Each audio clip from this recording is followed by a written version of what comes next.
یا ایمان والو تمہارے اوپر روزے فرض کیے گئے ہیں جس طرح تم سے پہلوں پہ فرض کیے گئے تھے۔ روزے کیوں فرض کیے گئے ہیں؟ لعلکم تتقون، تم متقی بن جاؤ، پرہیزگار بن جاؤ۔ تو ہمارا رب ہمیں متقی دیکھنا چاہتا ہے۔ حضرت سیدنا علی المرتضیٰ رضی اللہ تعالی عنہ نے تقوی کی خوبصورت تعریف ارشاد فرمائی ہے۔ ہی الخوف من الجلیل، یہ اس عالی مرتبت ذات باری کے خوف کا نام ہے، اللہ سے ڈرنے کا نام ہے تقوی۔ وہ صرف ہمارا خالق ہی نہیں، ہمارا مالک و رب ہی نہیں، ہمارا محبوب بھی ہے۔ والذین آمنوا اشد حبا للہ، ایمان والے اپنے رب کو ٹوٹ کے چاہتے ہیں، شدید محبت کرتے ہیں اپنے رب سے۔ تو جس سے محبت کی جائے تو اس کی ناراضگی سے ڈرا جاتا ہے، اس کے تو تھوڑے سے تیور بدل جائیں، اس کا التفات کم ہو جائے تو زندگی اجڑنے لگتی ہے۔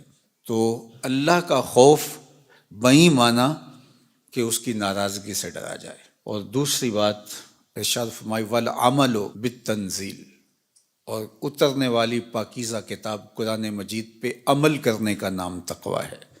اور پھر فرمایا والقناعۃ بالقلیل، اور تھوڑے پر قناعت کرنا۔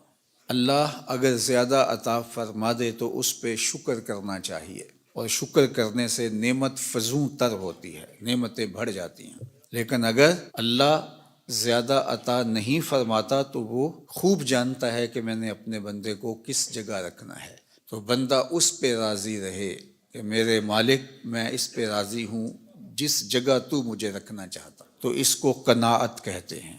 اور یہ تقوی ہے کہ اللہ پر بندہ ایسے راضی ہو جائے کہ اس کی عطا کردہ ہر نعمت پر وہ زیادہ ہے تب بھی راضی ہو، کم ہے تب بھی راضی ہو۔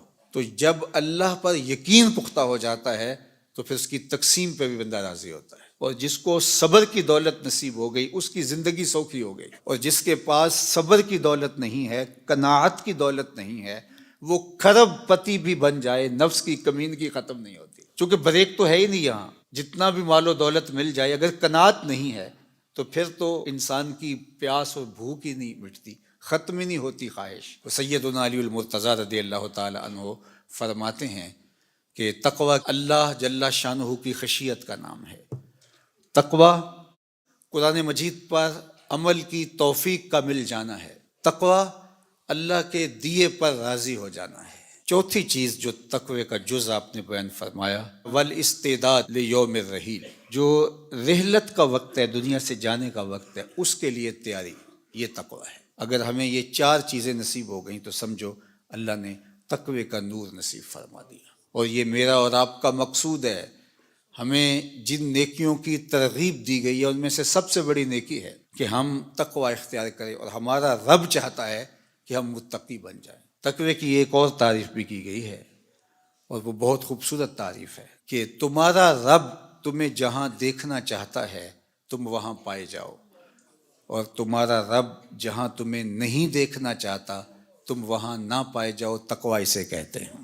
تمہارا رب تمہیں مسجد میں دیکھنا چاہتا ہے 5 وقت، تمہارا رب تمہیں خیر کے کاموں میں دیکھنا چاہتا ہے، تمہارا رب تمہیں بیمار کے سرہانے دیکھنا چاہتا ہے، تمہارا رب برہنہ بدن اور بھوک اور پیاس سے تڑپتے ہوئے لوگوں کی مدد کرنے کے لیے ان کی دہلیز پر پہنچا ہوا دیکھنا چاہتا ہے، تمہارا رب تمہیں خیر کے کاموں میں منہمک دیکھنا چاہتا ہے، وہاں تم پائے جاؤ، وہاں سے غیر حاضری نہ ہو۔ اور جہاں تمہارا رب تمہیں نہیں دیکھنا چاہتا تو وہاں تم پائے ہی نہ جاؤ۔ تمہارا رب تمہیں کسی ایسی جگہ پہ نہیں دیکھنا چاہتا جو تمہارے منصب کے لائق نہیں ہے، اس نے تمہیں دست قدرت سے بنایا ہے۔ اللہ اکبر! تو وہ کیسے اپنے شاہکار کو کسی گندی جگہ پہ دیکھنا چاہے گا، کسی غلاظت کے ڈھیر پہ دیکھنا چاہے گا؟ جہاں بدکاریوں کا ماحول ہوگا وہ اپنے شاہکار کو وہاں کیسے دیکھنا چاہے گا؟ تو تقوی یہ ہے جہاں تمہارا رب تمہیں دیکھنا چاہے وہاں تم پائے جاؤ، اور جہاں تمہارا رب تمہیں نہ دیکھنا چاہے وہاں تم موجود نہ پائے جاؤ۔